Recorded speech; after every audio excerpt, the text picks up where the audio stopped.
بسم اللہ الرحمن الرحیم۔ السلام علیکم۔ میری آپ سبھی سے التجا ہے کہ ایک مرتبہ درود ابراہیمی پڑھ لیجیے گا۔ بسم اللہ الرحمن الرحیم۔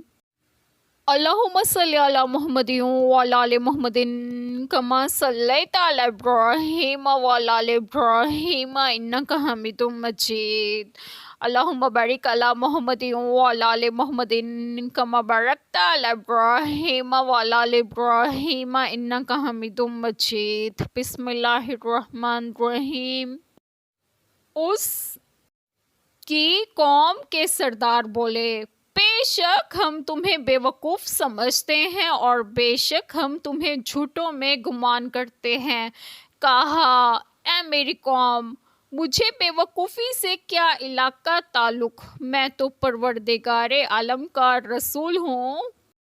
بسم اللہ الرحمن الرحیم۔ آج جو بات میں آپ لوگوں سے ڈسکس کروں گی وہ یہ ہے کہ اس پہلی آیت کریمہ میں ہے کہ اس کی قوم کے سردار بولے، بے شک ہم تمہیں بے وقوف سمجھتے ہیں اور بے شک ہم تمہیں جھوٹوں میں گمان کرتے ہیں، یعنی رسالت کے دعوے میں سچا نہیں جانتے۔ ان کی قوم کے سرداروں نے کہا کہ تو نے ابا و اجداد کے دین کو ترک کر دیا جو عقل کا دین تھا، اور اگر بالفرض ہم تمہیں کمال عقل کے ساتھ بھی موصوف دیکھتے تب بھی تمہارا اتباع نہ کرتے، اس لیے کہ ہم اپنے گمان اور خیال میں یہ سمجھتے ہیں کہ تو جھوٹوں میں سے ہے، یعنی جو کہ ایک خدا کو پوجنے کی دعوت دیتا ہے اور بتوں کی پرستش سے منع کرتا ہے اور آبائی دین کی مخالفت کرتا ہے، یہ تمہاری جہالت اور حماقت ہے، اور جو تو پیغمبری کا دعویٰ کرتا ہے اس میں تو جھوٹا ہے۔ ایک بشر کیسے نبی اور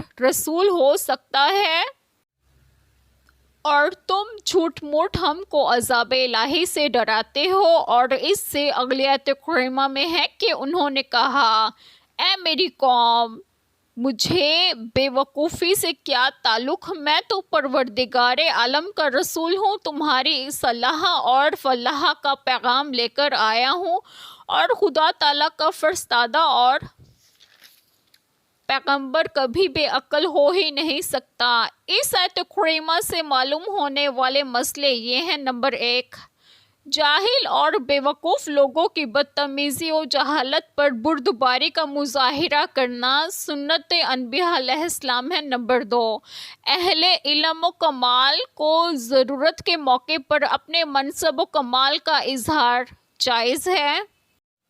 ایک چھوٹی سی دعا جو میں ضرور کروں گی کہ اللہ تعالیٰ ہم سب کے تمام گناہوں کو معاف فرمائے اور ہمیں صراط مستقیم کی راہ پر گامزن کریں، اور آپ سب کی تمام جائز دعائیں قبول فرمائے، اور جو لوگ بے اولاد ہیں انہیں ایک اور صالحین اولاد عطا فرمائے، اور جو لوگ بیمار ہیں انہیں بھی صحت و تندرستگی عطا فرمائے، اور اللہ تعالیٰ غزہ اور فلسطین اور جہاں بھی جو مسلمان آباد ہیں ان سب کو اپنے حفظ و امان میں رکھیں، اور آپ سب کو آپ کے گھروں میں خوش و خرم رکھیں اور صحت و تندرستگی بھی دیں۔ آمین۔ جزاک اللہ خیر۔